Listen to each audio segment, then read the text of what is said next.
Hey y'all, hey, quick word I want to share. Happy Friday.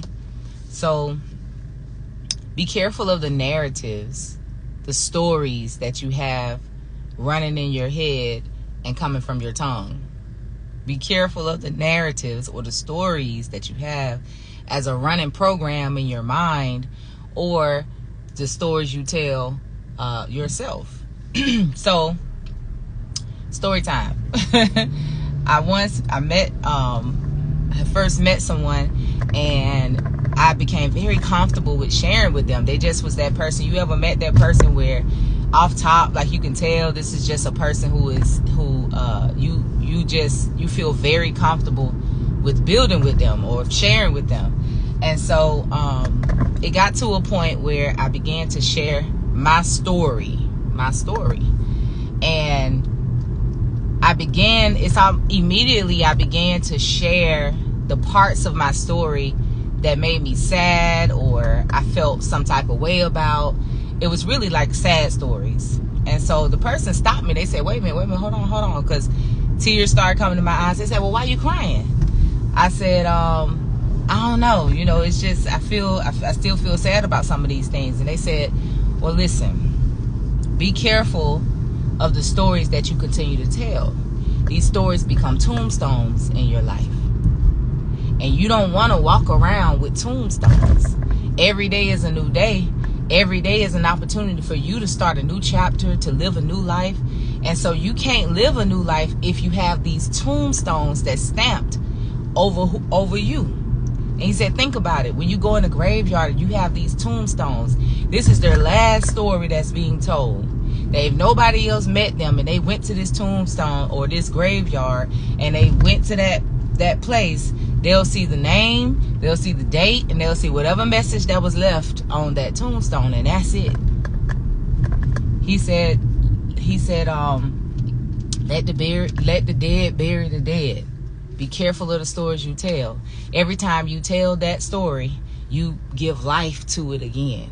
Even though you want to maybe let somebody know where you're coming from and what made you who you are and all these different type of things, you stop the opportunity for you to become new. And that is the privilege of being divine beings, is that every moment that you have breath in your body, that you have life in your body, it's a moment of newness. It's an opportunity for something new to unfold in your life. Your story can change in a moment's time, in a day's time. I bear witness to that so much. Just yesterday, like, if I tell you some things that was going on, and if I just tell you some things that was going on just last week, the story has changed just this week. It's a new story now, you know? And so I just wanted to share that a lot of times when we have these narratives, and sometimes that narrative comes from our family, that narrative it could come from just history. It could come from trauma.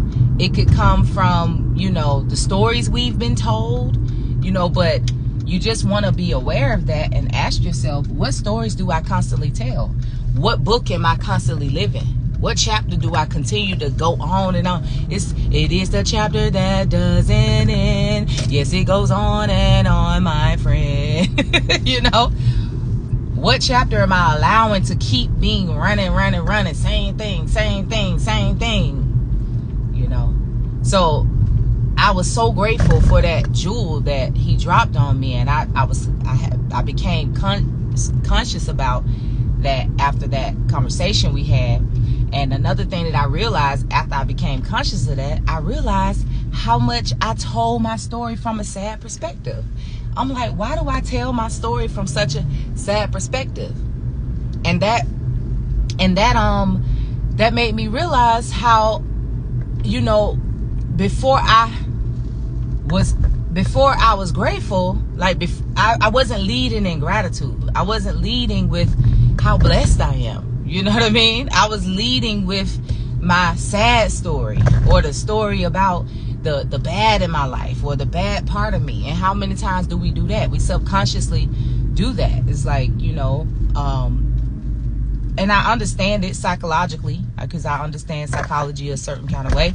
So I understand why sometimes negative memories are remembered more deeply than positive memories. But one of the things that I do with a lot of my clients, especially in some of my first sessions, is one of their homework assignment is to retell the story.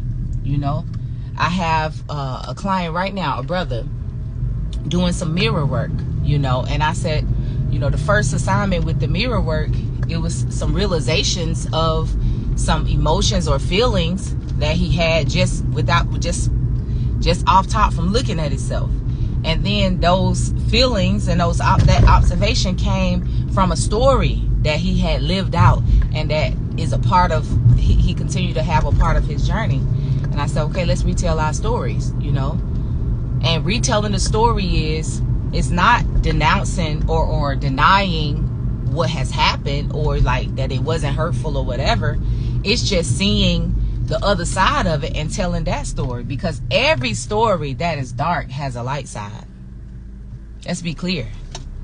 There's polarity in everything. Every story that has a quote-unquote dark side has a light side. It's just your choice on what story you want to tell. Because you can either claim that you broke by looking at that number in your account, or you can proclaim that you are building your wealth. Both stories tell the same thing, which is, maybe I ain't got it right now, but how you tell the story determines the type of energy you put out that's going to create. So always tell your story from a life-giving standpoint, from the standpoint of what you want, not what you don't want. That's another one. A lot of people talk about what they don't want, can barely talk about what you do want. But you can clearly talk about what you don't want. I'll say, well, what do you want out of life? I can tell you what I don't want. Well, I don't want you to talk about what you don't want, because that what you think about and talk about is that what you attract. So talk about what you do want. It'll give the point across of what you don't want when you talk about what you do want. So focus more on what you do want.